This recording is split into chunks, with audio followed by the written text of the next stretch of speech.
Hello everyone and welcome to QE. A year is the orbital period of a planetary body, for example, the Earth, moving in its orbit around the Sun.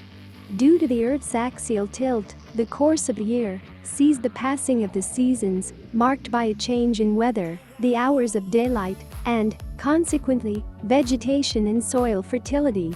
In tropical and subtropical regions, several geographical sectors do not present defined seasons, but in the seasonal tropics, the annual wet and dry seasons are recognized and tracked.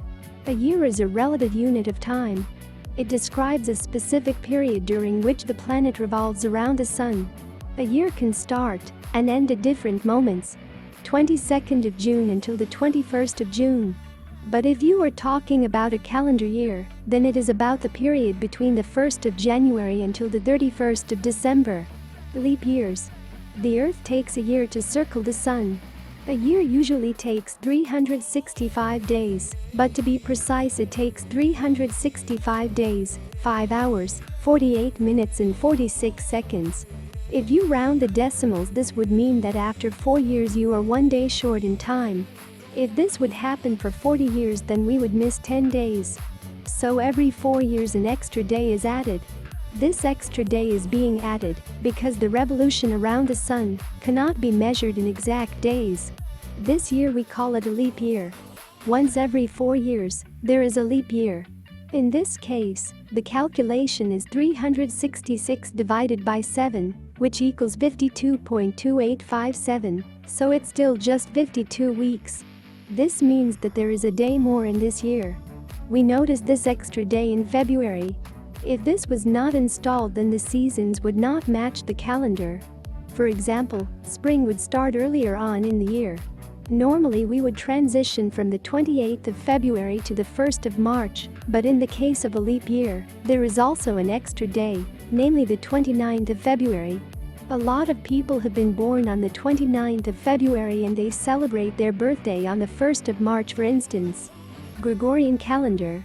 According to the Gregorian calendar, a year has 365 days. This is all based upon the Gregorian calendar, introduced back in 1582, which cycles every 400 years. If you want to go a step further and work out the average number of weeks in a year across the full Gregorian calendar, you'll find that a year works out at 365.2425 days. When divided by 7, it gives you a total of 52.1775 weeks. Despite its widespread use, the Gregorian calendar has several weaknesses. There were 2 reasons to establish the Gregorian calendar. First, the Julian calendar assumed incorrectly that the average solar year is exactly 365.25 days long, an overestimate of a little under 1 day per century. The Gregorian reform shortened the average calendar year by 0.0075 days to stop the drift of the calendar concerning the equinoxes.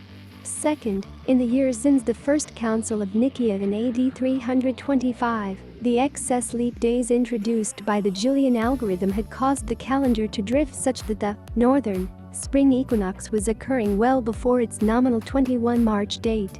This date was important to the Christian churches because it is fundamental to the calculation of the date of Easter. To reinstate the association, the reform advanced the date by 10 days. Thursday 4 October 1582 was followed by Friday 15 October 1582. In addition, the reform also altered the lunar cycle used by the Church to calculate the date for Easter, because astronomical new moons were occurring 4 days before the calculated dates. Julian calendar. Proposed by Julius Caesar in Oct 708, 46 BC, was a reform of the Roman calendar. It took effect on 1 January Oct 709, 45 BC, by edict.